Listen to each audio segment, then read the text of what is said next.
السلام علیکم فرینڈز، میں ہوں راجہ شجاعت اور آپ دیکھ رہے ہیں راجہ شجاعت یوٹیوب چینل۔ آج کی ویڈیو میں ہم بات کریں گے پاکستان کی ڈیولپنگ پولیٹیکل سچویشن کے حوالے سے اور یہ سمجھنے کی کوشش کرتے ہیں کہ پاکستان کے اندر ابھی کیا ہو رہا ہے اور اس کا اینڈ کیا ہوگا۔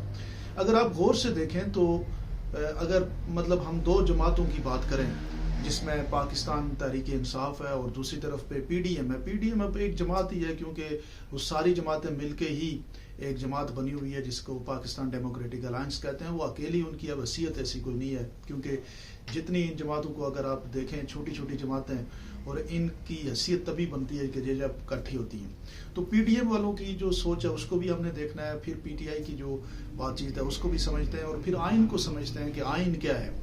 اب آپ دیکھیں کہ کل ایک فیصلہ کیا آپ کے سامنے، ڈی نوٹیفائی ہوئے، جناب گورنر صاحب نے کہا کہ میں جو ہے نا ایز پر کانسٹیٹیوشن جو ہے وہ کیا کر رہا ہوں کہ وزیر اعلیٰ کو ڈی نوٹیفائی کر رہا ہوں اس لیے کہ وزیر اعلیٰ اپنا مطلوبہ جو ہے وہ اعتماد کا ووٹ نہیں لے سکے۔ لیکن اس میں یہ سمجھنے کی بات ہے کہ اعتماد کا ووٹ تو تب لیتے ہیں کہ وزیر اعلیٰ صاحب کہ ان کو اعتماد کا ووٹ لیا جانا، اس کے لیے کوئی اسمبلی سیشن کال ہوتا۔ اب اسمبلی سیشن کی جہاں تک بات ہے تو وہاں پہ آپ نے دیکھا ہوگا کہ آپ کے جو اسپیکر صاحب نے انہوں نے کہا جی یہ اسمبلی سیشن کال ہی نہیں کیا جا سکتا، جو وزیر اعلیٰ صاحب نے جو گورنر صاحب نے ہدایت دی ہے یہ ایز پر آئین نہیں ہے۔ اب یہ دیکھیں کہ آئین کا جو رول ہے، گورنر ایک آئینی عہدہ ہے، جو ہمارا اسپیکر اسمبلی ہے وہ ایک آئینی عہدہ ہے۔ اب یہ دونوں یہ کہتے ہیں کہ میں آئین کے مطابق ٹھیک ہوں۔ گورنر صاحب کہتے ہیں کہ میں نے جو ڈی نوٹیفائی کیا وہ ایز پر آئین کیا، اور جو وزیر اعلیٰ صاحب ہیں وہ یہ وزیر اعلیٰ نہیں بلکہ جو ہمارے اسپیکر صاحب ہیں پنجاب اسمبلی کے، وہ یہ کہتے ہیں کہ میں نے جو سیشن کال نہیں کیا وہ آئین کے مطابق ہے۔ اب اس میں سے آئین جو ہے وہ کیا ہے؟ آئین کوئی ایسی موم کی ناک ہے جس کو آپ جدھر پکڑ کے لے کے جائیں ادھر چلی جاتی ہے، لیکن اس کی وجہ سے ایک کیوس کریٹ ہوتی ہے۔ ابھی آپ نے کل دیکھا ہوگا کہ ہائی کورٹ نے یہ فیصلہ کیا ہے کہ ہم اسمبلی کو اپنا وزیر اعلیٰ صاحب کو ریسٹور کرتے ہیں۔ اب وزیر اعلیٰ بیچارہ کیوں ڈی نوٹیفائی ہوا؟ وہ ڈی نوٹیفائی تو ان کو گورنر صاحب تب کرتے کہ وہ جناب اپنا کوئی اعتماد کا ووٹ نہ لے سکتے۔ اعتماد کا ووٹ تب وہ لیتے کہ اسمبلی کا سیشن کوئی کال کیا جاتا ہے جس میں اعتماد کے ووٹ کی بات ہو۔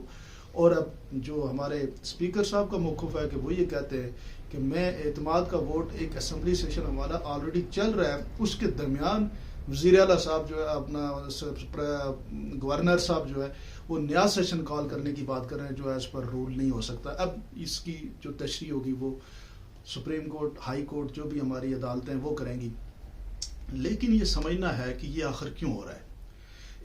اس سے پیچھے یہ سارا کچھ اس لیے ہو رہا ہے کہ پاکستان میں الیکشن نہ کرایا جائے۔ پاکستان کے اندر ایک ضد اور انا کی پالیٹکس جو ہے وہ چل رہی ہے۔ کچھ لوگوں نے اپنی ایک ایسے ذہن میں ایک بنا لیا ہے کہ شاید الیکشن ہم نے کرائے تو ایک اسپیسیفک پارٹی جو ہے وہ بہت بڑے مارجن سے الیکشن جیت جائے گی، اور اس کے بعد ان کے بے شمار ایف اینڈ بٹس ہیں جن کا ان کو بعد میں سوالوں کے جوابات دینے پڑیں گے۔ تو وہ کسی صورت میں نہیں چاہتے کہ الیکشن کرائے جائیں۔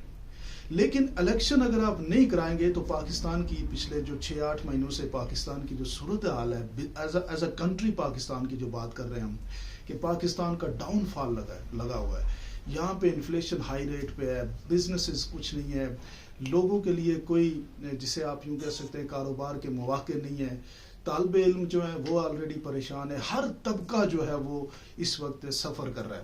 اب ملک ایز اے ہول نیچے جا رہا ہے۔ آج سے جو 3 سال پہلے عمران خان صاحب کی گورنمنٹ تھی اس میں کم از کم یہ امید تو تھی کہ کوئی اتنی بڑی پرابلم نہیں تھی کہ حکومت کہ کوئی ملک کے حوالے سے کوئی اس طرح کی کنفیوژن نہیں تھی، بلکہ ایک اسٹیپ اینڈ اسٹیڈی ایک سفر جاری تھا جس کو درمیان میں آ کے روکا گیا۔ اور اس کے بعد جناب آپ کے سامنے ہے، نہ آپ اپنی مرضی سے قانون، اپنی مرضی سے ملک چلاتے ہیں، اپنی مرضی سے آپ چاہتے ہیں کہ جناب ہم کسی کو سزا دیں گے، اپنی مرضی سے آپ پاکستان کے آئین کی تشریح کر رہے ہیں، اپنی مرضی سے آپ جو ہمارے میڈیا ہاؤسز ہیں وہاں پہ اوپینین بنانے کی کوشش کر رہے ہیں۔ لیکن یہ بات ہمیں سمجھنی ہوگی کہ یہ انا کی جو جنگ ہے یہ کہیں ہمیں واپس 1971 جس طرح آپ کے سامنے ایک ایپیسوڈ ہو چکا ہے کہیں اس طرف نہ لے کے جائے۔ اس وقت بھی مجیب الرحمان جو تھے وہ سب کی نفرت کا نشانہ بن چکے تھے کیونکہ طاقتور طبقے ان سے نفرت کر رہے تھے، اور ان دا اینڈ کیا ہوا کہ آپ کے سامنے ہسٹری آپ کے سامنے ہے۔ اب ان دو چیزوں کو ہمیں بڑا انڈرسٹینڈ کرنا پڑے گا کہ اس وقت ایک تو آئین کی جو جنگ ہے وہ پاکستانی سمجھنے سے قاصر ہے کہ پاکستان کا آئین ایکچوئل میں مطلب صحیح کی طرف ہے.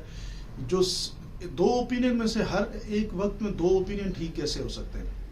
ایک کوئی لیفٹ ہے، ایک کوئی رائٹ ہے، ایک کوئی غلط ہے، ایک کوئی صحیح ہے. یہ ہمیں اس پاکستان کے جو موجودہ سسٹم ہے اس میں سے آپ نہیں ڈھونڈ سکتے کہ صحیح کون ہے. ہر بندے کے صحیح ہونے کی تشریح اپنی ہے، ہر بندے کی اپنی ہی ہر پراسپیکٹو میں اپنا ہی ایک نقطہ نظر ہے، اور اس کی وجہ سے عام پبلک کو کافی کنفیوژن ہو رہی ہے. اور عمران خان صاحب کی جو پاپولیرٹی ہے اس کا مطلب یہ ہوا کہ جب آپ الیکشن کروائیں گے اس ساری کنفیوژن کا حل یہ ہے کہ پاکستان میں ایک فریش الیکشن کرایا جائے. کیونکہ جس طریقے سے آپ نے یہ حکومت بنائی ہے، یہ جو اس کو آپ پاکستانیوں کی نمائندہ حکومت نہیں کہہ سکتے، کیونکہ جو ہمارا جنرل الیکشن ہوا تھا اس وقت پاکستانیوں نے سنگل لارجسٹ 155 سیٹیں عمران خان کو دی تھیں، 79 سیٹیں انہوں نے دی تھیں اپنا یہ جو مسلم لیگ نون کو، اور اسی طرح 35 سے 40 سیٹیں ملی تھیں کس کو؟ پیپلز پارٹی کو اور باقی جماعتوں کو. تو یہ نہیں، آپ یہ کہہ ہی نہیں سکتے کہ یہ پاکستانیوں کی نمائندہ جو حکومت ہے. اس حکومت کا جو کچھ آپ نے ایک حکومت کو گرانا تھا، اس کے بعد آپ ایک اپنا جو آپ کی انا کی جو تسکین ہو چکی ہے، اب آپ کو ہر صورت میں پاکستان کے عوام کے پاس جانا چاہیے. پاکستان کی عوام یہ فیصلہ کریں کہ انہیں اپنے لیے کون سا حکمران چاہیے.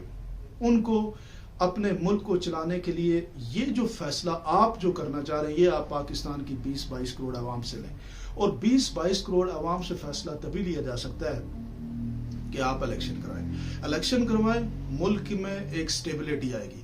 شروع میں یہ کہا گیا کہ یہ جو نئے چیف آف آرمی سٹاف آئیں گے تو اس کے بعد پاکستان کے اندر سٹیبلٹی آ جائے گی، بزنسز کے حوالے سے ایز اے ہول ایک سٹیبلٹی آ جائے گی. لیکن وہ نظر نہیں آ رہی. وہ اس لیے نظر نہیں آ رہی کہ کنفیوژن اسی طرح برقرار ہے. آپ کے سامنے ہے کہ پنجاب کے مستقبل کا کوئی پتہ نہیں ہے. ابھی پنجاب 11 تاریخ تک فیصلہ عدالت میں اڈجرنڈ ہے، اور عدالت 11 کو دوبارہ لگے گی اور دوبارہ فیصلہ ہوگا. تو پنجاب کے اندر آپ کے سامنے ہے، KPK کے اندر سامنے آپ کے صورتحال کیا ہے. آپ کے اندر یہ جو ابھی دوسری جو دہشت گردی کی ایک پوری ایک لہر اٹھ پڑی ہے، یہ ساری چیزیں اگر آپ کیلکولیٹ کریں تو اس کا اینڈ رزلٹ یہ ہے کہ اس وقت ملک کے اندر سٹیبلٹی نہیں ہے. اس وقت ملک کے اندر سیاسی استحکام نہیں ہے. سیاسی استحکام تب آئے گا جب آپ الیکشن کرائیں گے. الیکشن کروا کے ان تینوں جماعتوں میں سے جس جماعت کو پاکستان کی عوام جو ہے وہ انتخاب کرتی ہے، اس کو ووٹ دیتی ہے، تو اسی جماعت کا حق بنتا ہے کہ وہ اپنے 5 سالہ جو اس کا منشور ہے، جو اس کی ویژن ہے، اس کے مطابق اس ملک میں کام کرے. جو صحیح ہو غلط ہو جو بھی ہو، 5 سال تک کسی بھی سیاسی جماعت کا حق ہے کہ وہ جب الیکشن جیت کے آتی ہے تو وہ اپنا منشور کے مطابق الیکشن کے پروسیس کے بعد لوگوں سے کیے گئے وعدوں کے اوپر کام کرے. اگر نہیں کرے گی تو 5 سال کے بعد یہی عوام اس کو ووٹ آؤٹ کر دیں گی. آپ کیا سمجھتے ہیں ضرور مجھے بتائیے گا، اور کمنٹ سیکشن میں اپنی رائے کا اظہار ضرور کیجیے گا. بہت بہت شکریہ.